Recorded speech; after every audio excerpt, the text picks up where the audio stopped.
Conservatism is going through a fascinating, even historic time in Ontario and Canada these days. The provincial PC party leader, Patrick Brown, has a huge lead on the governing Liberals, even as he steps in the occasional cow patty on big issues. Federally, the Conservative Party is going through a leadership contest to replace Stephen Harper, and the 14 candidates represent everything from progressive conservatism to social conservatism to Trumpism. Seems like a good time to check in on Canada's right wing with John Mykytyshyn, former Common Sense revolutionary, frequent guest in these parts, and head of campaigncoach.ca. Nice to see you again, John. Pleasure to be here. Let's start with Ontario. And let us also, off the top, acknowledge that you have been longtime friends with the current leader, Patrick Brown. You've done work for Patrick Brown. So people can take all that into account when... Absolutely. Know my bias right there. Exactly. I'm not only a fan and a friend, but I consider him family. How serious, how meaningful is that 15-point lead that he has on Kathleen Wynne today? Means absolutely nothing. How come? Because they never do in the middle of a term. What really matters is, now, if he had 15, that would be a challenge. If you were down 15? If he was on the other side of that, absolutely. Mm-hmm. But for a challenger facing the most unpopular premier, I believe, in Canadian history, that's nice, but what would you expect the number to be? Okay, so he ought not to take that to the bank, is what you're saying. You don't take anything to the bank until after the election results are announced. Gotcha. Let's look back at his time. It's about a year and a half since he's been the Ontario PC party leader. What's he done well so far? You know, John Tory kind of set a bar for working hard, and I think Patrick Brown, with respect, has blown past that. Because John Tory, while he's up first thing in the morning, Patrick Brown is up first thing in the morning and only goes to sleep when his tour guys insist on it because they need a rest.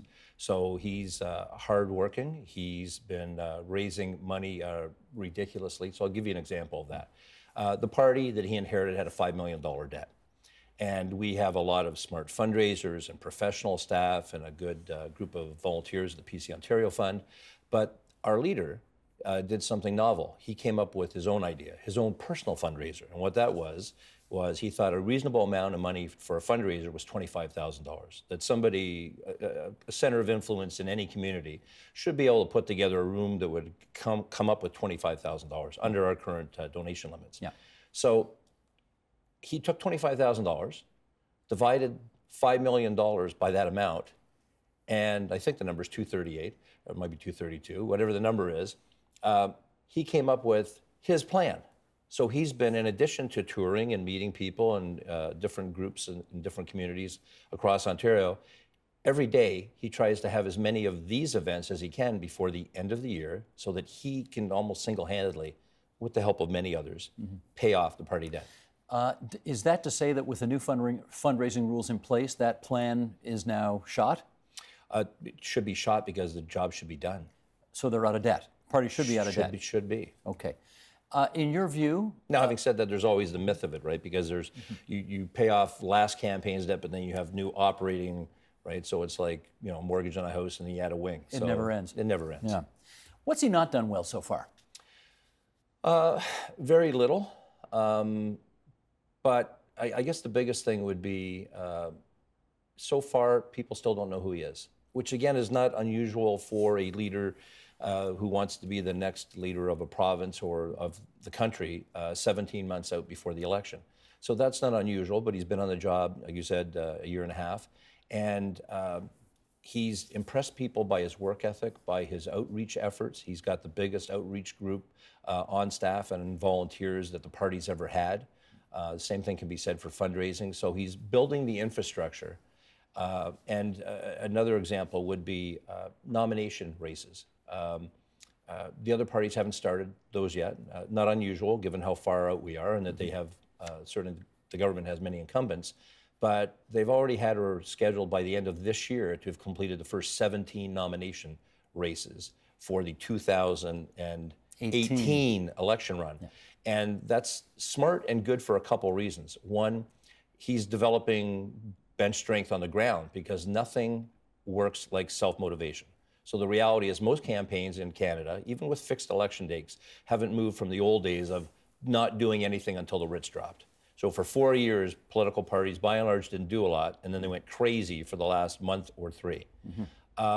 as soon as a candidate gets nominated, they have a vested interest to go raise the $200,000 they're going to need to spend pre-writ and during the writ to be able to give them the best chance of winning and to build a team and do everything they need to do locally. So Patrick is well down the road in not only creating his team centrally, but the team he needs in every other riding across Ontario. I have to congratulate you because you very skillfully took a question which was, what hasn't he done very well? And you turned that into how well he manages to get candidates nominated a year and a half before the election. So we're going to try that one again. Okay.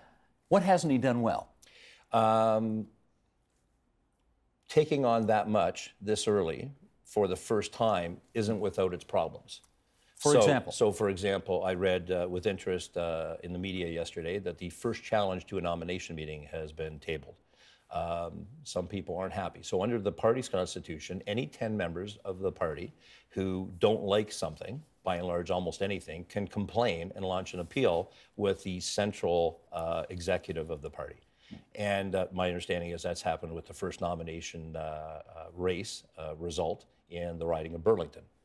Now, interestingly, I was at that meeting as a spectator because it's not too far down the road from where I live in Dundas, but more so because I go to network and visit friends across the province and also find out what's going on. So if there's smoke, there's fire? Is there anything here? No, and again, I wasn't there representing a candidate. I wasn't there helping run the process, but as an observer, they seem to be running well and properly. The one bone of contention that I could see at the end is where culture clashes happen. So at the end, the party president was there chairing the meeting, Rick Dykstra, and he announced the winner, Jane McKenna. And then some people wanted to know what the numbers were. And our party no longer announces publicly what the numbers are. Candidates have their representatives in for the count of the ballots, so they know what the numbers are. But some time ago, in previous elections, the party actually adopted this, that at the end of the race, you have of a nomination race, you have a winner, and somebody or more, because we may have 7 or 8 candidates in some ridings, I'm told, vying for the nomination, that lose. And how much they lose by doesn't need to be something that humiliates or embarrasses them. There's no useful purpose in that, as long as they know the process is fine. But, for example, there were some people there that day that gave our party president a very rough time, which he handled, but there's no need to share that information. Okay, I thought when I asked you what hasn't he done well, I thought you might say a couple of other things beyond what you just said.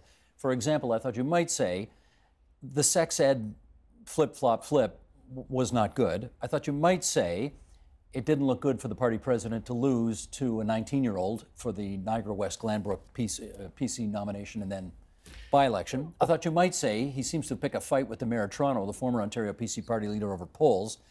I thought you might say one of the 3 of those things, but you didn't. So I'm going to say them instead. Okay, so... How damaging have any of those three things been? Let's take them first. What was the first one? First one was the sex ed file. So sex ed file. I think that was a mistake done by local campaign manager and the parties running a by-election for the first time.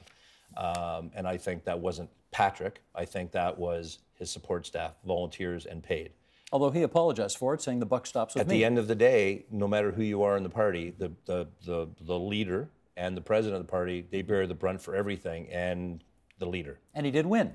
And he did win, which tends to absolve everybody of everything.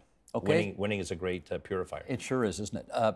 Okay. Second one? Oosterhoff, the youngest MPP of all time. So again, his victory, sorry, I should say what the problem is, which, again, it's not a problem for me, it's not a problem for you, but some people are disappointed in the fact that the party president was beaten by a 19-year-old, social conservative, homeschooled, very little experience, which raises the specter of how influential social conservatives will be in the PC party, and some people think too influential. So here's why I didn't see that as a negative at all. Okay. And again, I've been on your show disagreeing with my leader in my party more than once, and this is another example. So I thought, actually, that I believe in democracy. I believe in hotly contested nomination meetings. I think they serve democracy well, as long as everybody plays by the rules. That being said, we have new rules in Ontario. The leader in Ontario, I think this is the first election cycle, it might have been last, signs the papers. So the federal guys have for decades had the veto. Not the case in Ontario, but it is the case now. So Patrick could say no to anyone. That being said, anybody who's allowed to run at the end of the day has the implicit blessing of the leader, and he wears it if he makes a wrong choice. There was an abundance of examples in the last federal election. Do you think it was a mistake to let Sam Oosterhoff run? No, and I think that's, so here's what I would have done differently. So I don't think it was a mistake to let Sam run. Where I would have differed is I would have given the party president a bye. I would have let him be appointed. I would have let him be the standard bearer. And my leader, Patrick Brown, is way more democratic than even I am, and I think of myself as pretty democratic on these issues. And the reason for that is fundamental, goes back to Patrick's nature. At every opportunity for running for office, no one ever gave him anything. So some of us, as you may well know, believe in star candidates and people who are so beneficial to have in public office that maybe they'd be given some assistance to not have to go through a nomination battle. And that's not Patrick Brown's philosophy. He believes if you want it, you run for it. Because if you can't, the converse of that, if you cannot win a nomination race, then you're not well suited to win a general election. So if Pinball Clemens comes forward and says, I'll be your candidate in Mississauga, something or other, or Oakville or wherever, but I need you to put your thumb on the scale, you're saying you won't do it? That's my understanding. Let's do the third one of those. Is it wise for the PC leader of Ontario today to pick a fight over road tolls with the PC party leader of Ontario of yesterday? Brown versus Tory. The great thing about retirement is it means you retire. So John Tory is, my understanding, doing a reasonably well job as the mayor of Toronto and represents 62% approval rating. And represents a piece of Ontario. Patrick Brown represents the party. John Tory doesn't. And I'm sure that John Tory doesn't mean to go against his party leader and his party philosophy, as he's always been a great party member. But he's doing his job as mayor the same way Patrick is doing his job as premier in waiting. But how do you square this circle? And here's what it looks like. On the one hand, you're saying, if I become premier, I am not going to give Toronto the right to levy $200 million worth of tolls every year because it's expensive enough to drive on those roads, and we shouldn't stick the 905 with all the bills. And more importantly, those roads have already been paid for. Well, but not up. You know, the upkeep on them is an annual thing. Right. They might have been paid for. That's why municipalities get money every year out of the tax dollar. Okay, but the out of point. the gas tax. But the point is, if you're going to deprive a city of its local autonomy to make these decisions, do you not then therefore have to replace that money that you're depriving them from raising? He has not said he would do that. Is that a problem? I don't think so, because it's never existed before. So if you look at the moment, there's not one municipality in Ontario that has road tolls going into its general coffers to pay for anything. And we've gotten to this point in the 21st century. I don't think it's limiting on being able to have roads. So you're agreeing with him that it's a bad idea to toll those roads? No, I'm saying I understand Patrick's philosophy. I don't see a problem with the two of them disagreeing. I actually like road tolls. User pay? User pay. How come your leader doesn't see it that way? Because he thinks the roads have already been paid for.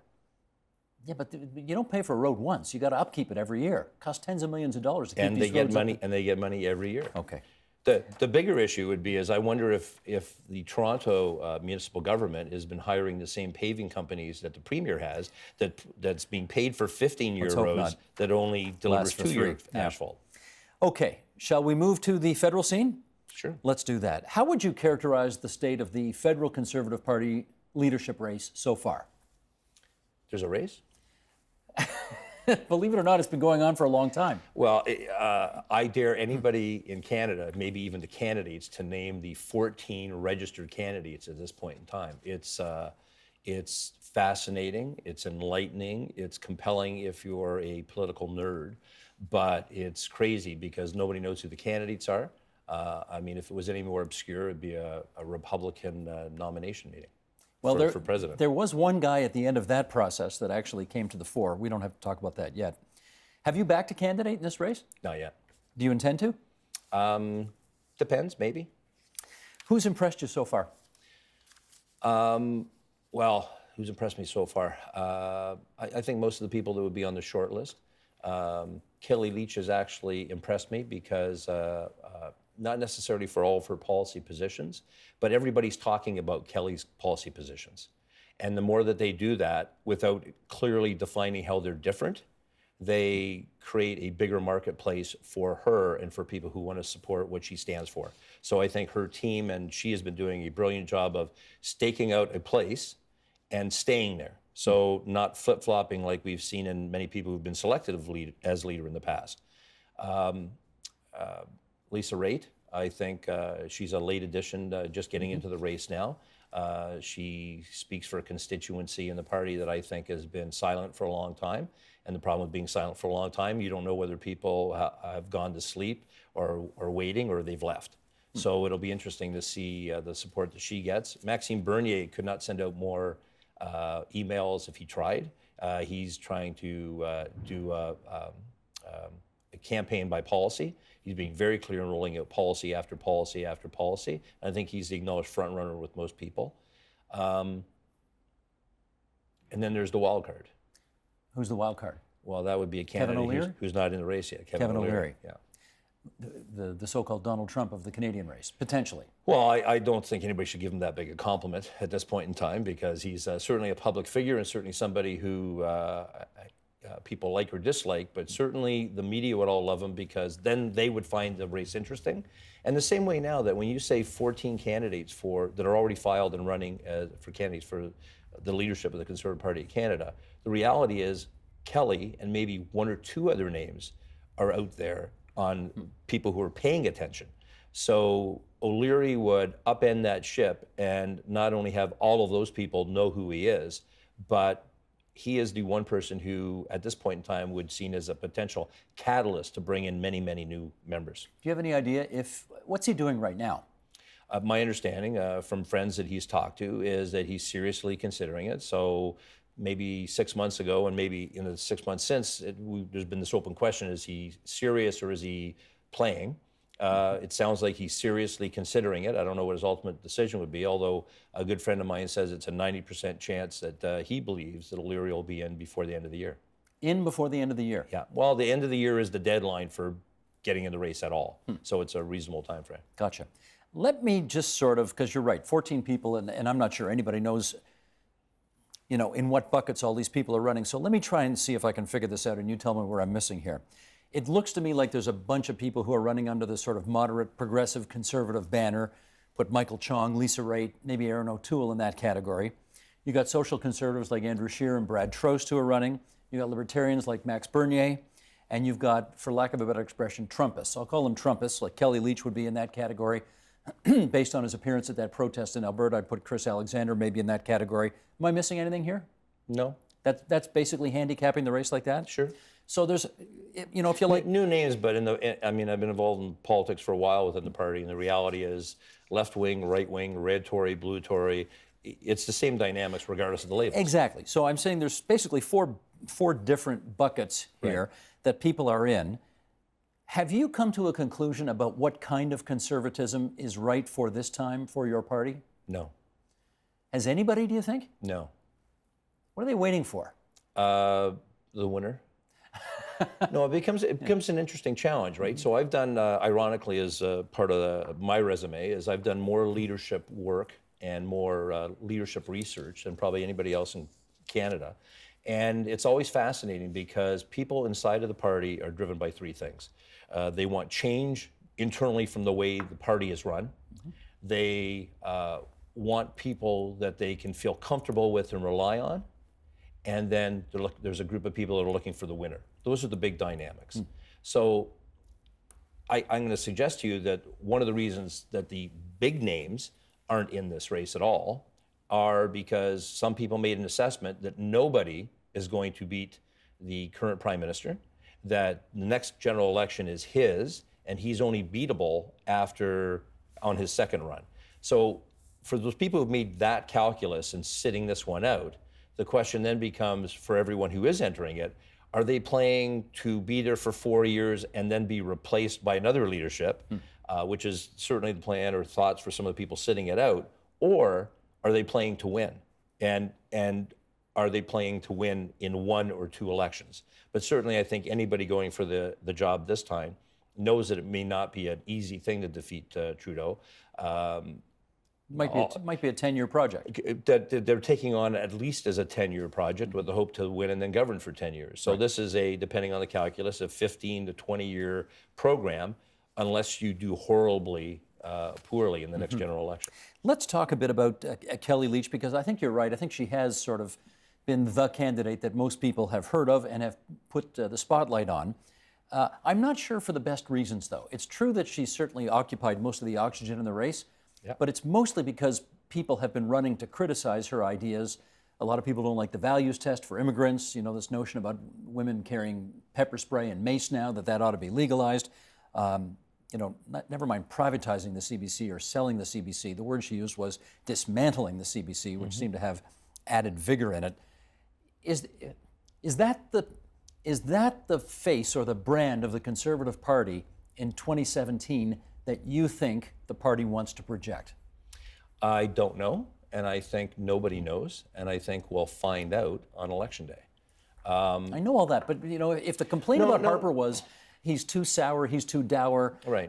Bad tone, we need a happier face, we need more optimistic, forward-looking, blah, blah, blah, does Kelly Leitch do that for you? Look, when I'm meeting candidates, usually in a public forum, because it's a little more entertaining, I ask them from the crowd a simple question, two-parter. One, how are you the most like Stephen Harper? And how are you the most not like Stephen Harper? The not like, there's a real commonality among the candidates because everything you just talked about, basically around character and demeanor, more demeanor, not character. So is it going to matter in policy? I mean, the first reality is in any nomination race or any leadership race is you have to win. So right now there's this big sleeping giant, right? So the candidates that get in and are given the party list are given this phenomenally huge list of people who are currently small number or have been in the past massive number former party members. Who can convince them to sign up and show up and vote for them on the first ballot? It's a preferential ballot, but it's the first ballot that actually matters the most. And it's one and only ballot, right? It's one and only ballot, but the dynamics are fascinating because so I'll come back to that in a second. But why are they voting for that person? Why would I get up on any given day and mark an X next to somebody's name? So politics has got to be about choices and it's got to be compelling. I'm going to suggest that an awful lot of people that voted for Trump in the States voted against, not even the Democrats, but against the media, against the way he was treated, against the people who put down conservatives, who put down the elites. Against the elites. So I think there's a piece of that does exist in Canada. Look, I thought a year ago Trump was going to win, but I quietly kept my opinion to only a few friends. The reality with our race now nationally, anybody could win because of the nature of our system more than anything. But the person that will win will be the one who can capture the minds of the most people. Sure, but it looks like Leitch is making, for example, after Donald Trump won, she put out a press release saying, this is fantastic, we're sticking it to the elites, et cetera, et cetera. Yeah.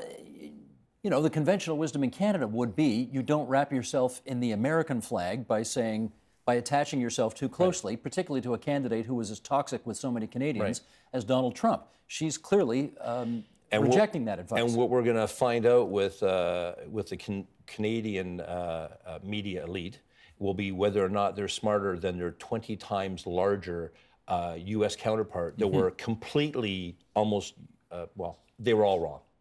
So the question becomes, this is not a race in a general election. That's where when you ask the question about the best leader and then moving forward. So there'll be time after the leader's chosen to say, this is the party policy, this is where we're moving forward. The same way that Trump now is saying, well, yeah, I campaigned on that, but I won't necessarily do it.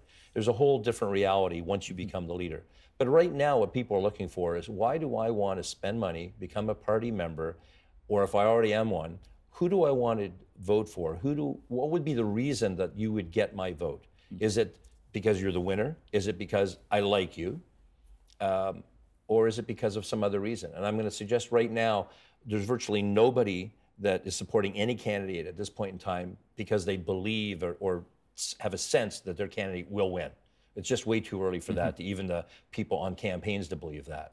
But the personal thing. So most of the money that's come so far, and I think donated to candidates, but also the dynamic of what people are doing, who they're supporting so far, is all character-based. It's all based on people that know one of the candidates. They know and they see Lisa. They know and they like Michael Chong. They know, each of these, Aaron O'Toole. Aaron O'Toole is someone who I've been beating the bushes 4 months out there trying to get a lot of good people to run for this because they all have a shot at it. It's an amazing opportunity. And then depending upon what they stand for, how they share it, what kind of campaign they'll run, in comparison to everyone else, we'll see whether or not they win. But again, the conventional wisdom in the States was Trump was successful because there were millions of people in the States who felt left behind by globalization, by the progress of the economy in the last 8 years under Obama, et cetera, et cetera, Right. and that the elites had somehow let them down. Again, the conventional wisdom in Canada is we don't have that unequal a society. We do a little better at taking care of each other. Absolutely. And therefore, that angry alt-right groundswell of mostly white,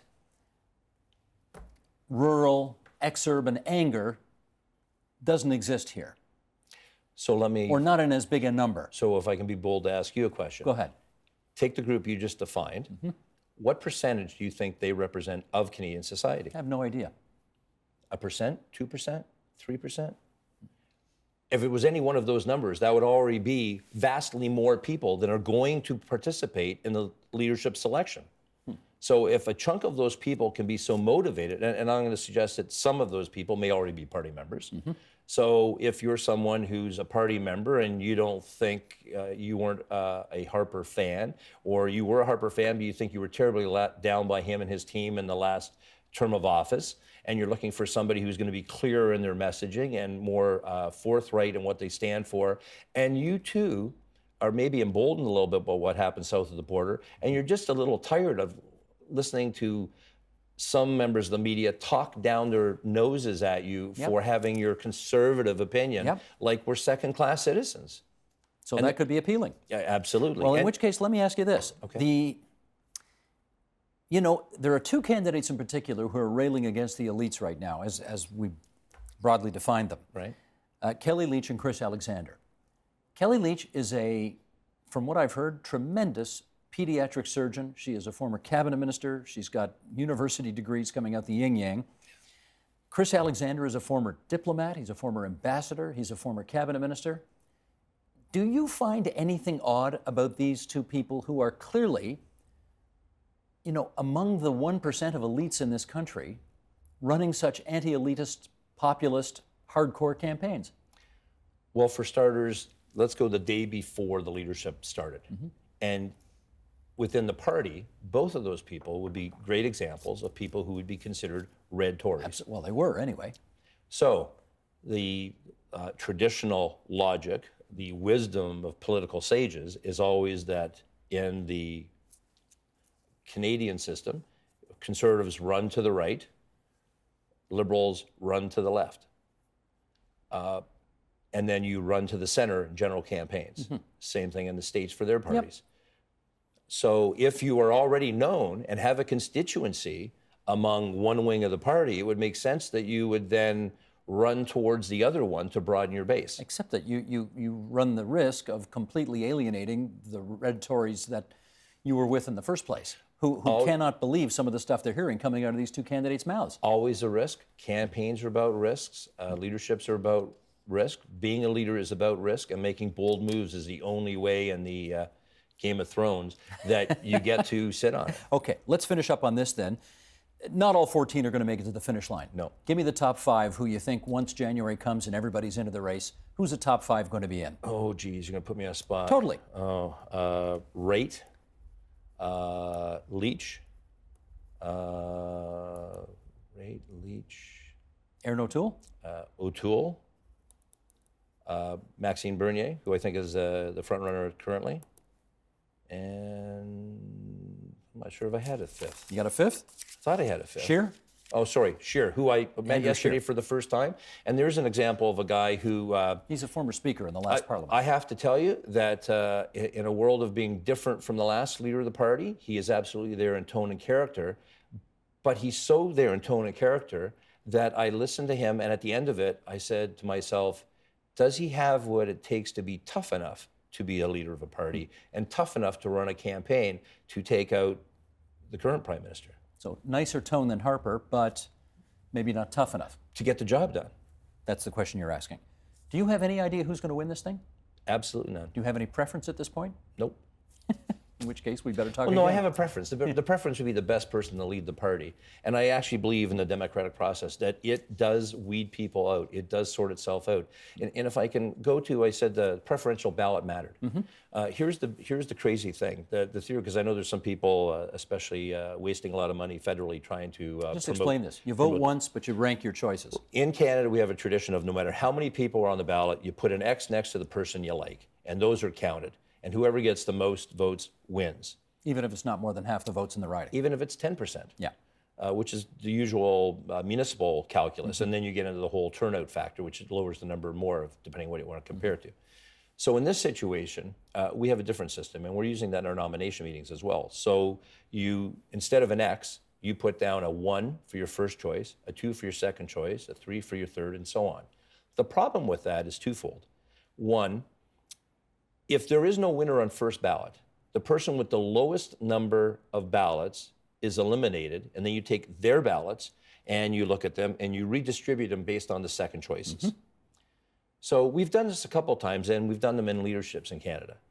The fascinating thing, though, is what happens is after 2 or 3, even there it's difficult because in not the current leadership, but our previous one in Ontario, not everybody has a second, because if you come in guns a-blazes, my candidate's going to win, and there is no second choice, what happens is that number of ballots with no second choice or no continuing choice Disappears?